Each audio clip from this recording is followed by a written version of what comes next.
let's talk about these. So if we were giving this a name, what could we name this first element or this first figure?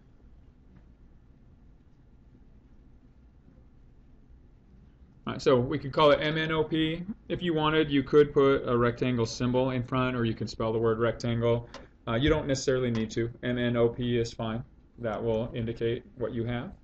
Okay, what would be the most specific classification we could give to this figure, assuming it's drawn to scale? Rectangle. All right, so now referring back to this classification grid, if something is a rectangle, that means it's also a what? Parallelogram. So we can classify it as a parallelogram as well. Well, if it's a parallelogram, that means it's also a quadrilateral. Again, just kind of moving up that chart. Well, quadrilateral was a specific classification of what? Polygon. So it is also a polygon. And a polygon is a specific type of what? Figure, right? So it's also considered a figure. All right, so this is about, it's an enclosed space, right? It's an enclosed space with straight segments, with 4 straight segments that are parallel to each other, that have equal angles. Okay, so we can kind of build the classifications from there. And now there's some classifications that also exist based on looking at this. What about convexity? What's the convexity of this figure? So it's convex. Okay. Any other classifications that this fits into? Wait, I don't know if this is for sure, but could you call it like a plane? So in this one, no, the plane would represent a plane, but it wouldn't be like that as a specific classification. Yeah, but there is something in addition to convexity. It's what we started talking about today, Silvio. Like equiangular. Good. So there's all equal angles, so equiangular.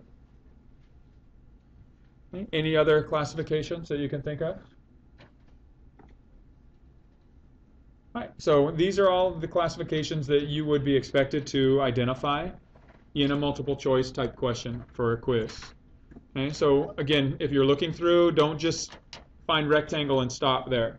Okay, look to see, does it fit all of these different classifications? All right, let's look at the next example. So what would be the name of this? Again, if we're going alphabetically, JKLM. You could put a square symbol in front if you wanted to, or you'll likely see that. You don't specifically need it. Hey, but what's the most specific classification we can give this? And so this is a square, right?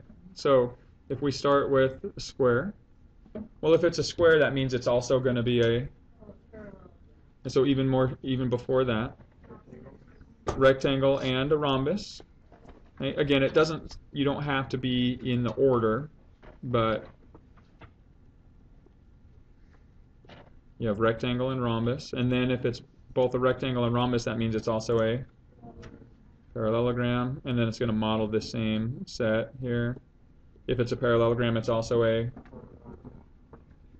if it's a quadrilateral, it's also polygon. If it's a polygon, it can also be classified as figure. Okay.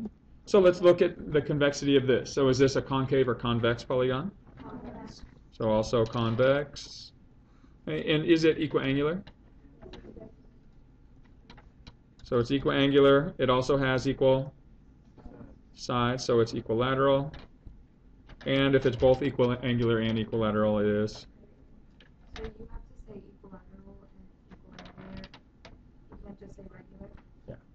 Well, no, I mean, so it can be classified in each individual one. If you were describing it, you could call it regular, and that entails both. The reason I'm putting them each separately here is the type of question that you guys would see that kind of mirrors this is there'd be a picture of a square, and it'll say choose all the classifications that apply.